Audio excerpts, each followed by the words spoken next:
filter on a filter. So your turbo is kind of like you sucking through a straw.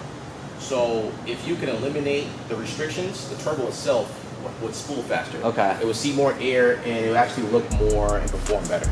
So most guys, you know, when you go for max speed density, if you compare it, like you'll see like the graph looks about a little bit different.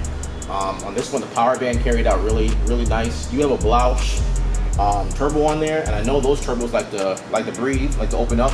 So if you eliminate the math, then you can let that turbo breathe.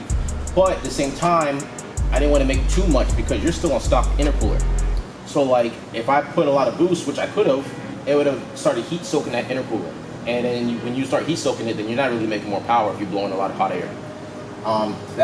Now the wastegate, I think I mentioned to you before, the wastegate itself, I think you need an upgraded wastegate. So when I started throwing more boost at it, it'll make more boost, but I can see it like it ain't making it the way it needs to. So it's like I don't want to force it if it ain't coming in, you know what I'm saying, effortlessly.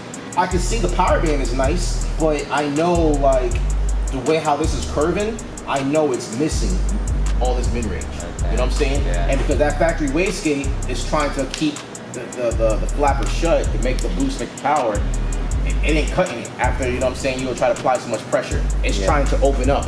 But at the same time, it's trying to keep it closed because I'm putting a lot of force to try to keep the wastegate closed, but it's also trying to open it up. So it kind of like, it'll start peaking up fast like this. It started peaking up fast, but I could tell the way how it started getting a little lazy, and then it kind of like started taking off. Yeah. So usually, like if you look at some of the other cars I do, if it's like external wastegate, which is I think would be the best, it'll come up, and it'll come up strong, and then it'll curve out. Yeah. You know what I'm saying? Yeah. But the power band don't fall off, so like I know you're good there.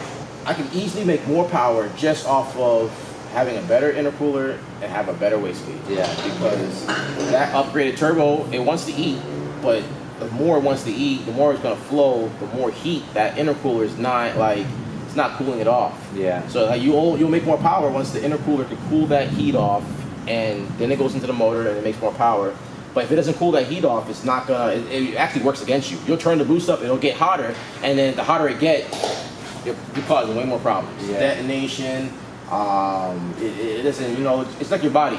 Yeah. Like if you go outside in the desert trying to breathe, or you come out here when it's 60 degrees, you know, you're breathing differently. Your lungs is breathing differently.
Desmond from Performance Destination. Customer came in today with his Evo IX Time Attack car. Simple setup, stock block, build head, blouch turbo.